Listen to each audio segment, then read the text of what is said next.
ಕೃಷಿ ವಿಜ್ಞಾನಗಳ ವಿಶ್ವವಿದ್ಯಾಲಯ ರಾಯಚೂರು ಆವರಣದಲ್ಲಿ ಕೃಷಿ ಮೇಳ 2024 ಇದೇ ಡಿಸೆಂಬರ್ 7, 8 ಮತ್ತು 9 3 ದಿನಗಳ ಕಾಲ ನಮ್ಮ ಆವರಣದಲ್ಲಿ ಹಮ್ಮಿಕೊಂಡಿದ್ದೇವೆ.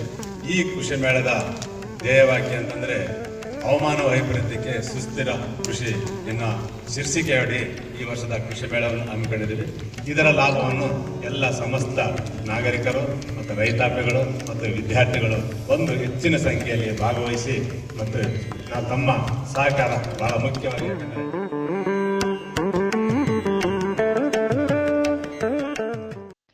ತಾಲೂಕಿನ ಕೃಷ್ಣಾ ನದಿ ತೀರದ ಹೇರುಂಡಿ ಗ್ರಾಮವು 2009-10ನೇ ಸಾಲಿನಲ್ಲಿ ನೆರೆ ಹಾವಳಿಯಿಂದ ಮುಳುಗಡೆಯಾಗಿ ನಿರಾಶ್ರಿತರಾದ ಕುಟುಂಬಗಳಿಗೆ ಶಾಶ್ವತ ಪುನರ್ವಸತಿ ಕಲ್ಪಿಸಲು ಸರ್ಕಾರ ಜಮೀನು ಖರೀದಿ ಮಾಡಿ 159 ನಿವೇಶನಗಳನ್ನು ರಚಿಸಿ ಆ ಪೈಕಿ 115 ಮನೆಗಳನ್ನು ನಿರ್ಮಿಸಲಾಗಿತ್ತು. ಪ್ರೊಫೆಸರ್ ಬಿ ಕೃಷ್ಣಪ್ಪ ಸ್ಥಾಪಿಸಿದ ಕರ್ನಾಟಕ ದಲಿತ ಸಂಘರ್ಷ ಸಮಿತಿ 47/74/75 ವತಿಯಿಂದ ಕಳೆದ 10 ವರ್ಷಗಳ ಅವಿರತ ಹೋರಾಟದ ಪ್ರತಿಫಲವಾಗಿ ಮಂಜೂರಿಯಾದ 109 ಹಕ್ಕುಪತ್ರಗಳನ್ನು ಸಹಾಯಕ ಆಯುಕ್ತರು ಮತ್ತು ತಹಸೀಲ್ದಾರರು ವಿತರಣೆ ಮಾಡಿದ್ದಾದರೂ ಹಕ್ಕುಪತ್ರ ಹೊಂದಿದ ಫಲಾನುಭವಿಗಳಿಗೆ ಮನೆಗಳ ಕಬ್ಜಾ ಕೊಡಿಸದೇ ಇರುವುದರಿಂದ ಆ ಮನೆಯಲ್ಲಿ ಕೆಲವು ಪಟ್ಟಭದ್ರರು ಅಕ್ರಮವಾಗಿ ಮನೆಗಳಿಗೆ ಬೀಗ ಹಾಕಿದ್ದರು.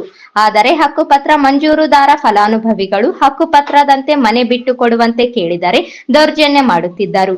ಅದನ್ನು ಅರಿತ ತಾಲೂಕು ಆಡಳಿತ ಡಂಗೂರ ಸಾರುವುದರ ಮುಖಾಂತರ ನೋಟಿಸ್ ನೀಡಿದರೂ ಬಿಟ್ಟುಕೊಡದೆ ಅನಧಿಕೃತ ಹಾಗೂ ಅಕ್ರಮವಾಗಿ ಹಾಗೂ ಮನೆಗಳಿಗೆ ಬೀಗ ಹಾಕಿರುವ ಅನಧಿಕೃತರಿಂದ ತೆರವುಗೊಳಿಸಿ ಹಕ್ಕುಪತ್ರ ವಿತರಣೆ ಪ್ರಕಾರ ಇಂದು ತಾಲೂಕು ಆಡಳಿತ ತಹಸೀಲ್ದಾರ್ ಚೆನ್ನಮಲ್ಲಪ್ಪ ಘಂಟಿ, ಪೊಲೀಸ್ ಇನ್ಸ್ಪೆಕ್ಟರ್ ಮಂಜುನಾಥ, ತಾಲೂಕು ಪಂಚಾಯಿತಿ ಸಹಾಯಕ ನಿರ್ದೇಶಕ ಅಣ್ಣಾರಾವ್, ಸಿಡಿಪಿಒ ಮಾಧವನಂದ, ಕಂದಾಯ ನಿರೀಕ್ಷಕ ದೇವರೆಡ್ಡಿ ಪಾಟೀಲ್, ಅಭಿಷೇಕ್, ಎಎಸ್ಐ ಫಕ್ರುದ್ದೀನ್ ಹಾಗೂ ಪೊಲೀಸ್ ಸಿಬ್ಬಂದಿ ಬಂದೋಬಸ್ತುದೊಂದಿಗೆ ಗ್ರಾಮಕ್ಕೆ ಆಗಮಿಸಿ ಅಕ್ರಮವಾಗಿರುವವರನ್ನು ಮನೆಯಿಂದ ಹೊರಹಾಕಿ ಹಕ್ಕುಪತ್ರ ಇರುವವರಿಗೆ ಮನೆಗಳನ್ನು ಬಿಡಿಸಿಕೊಡಲಾಯಿತು.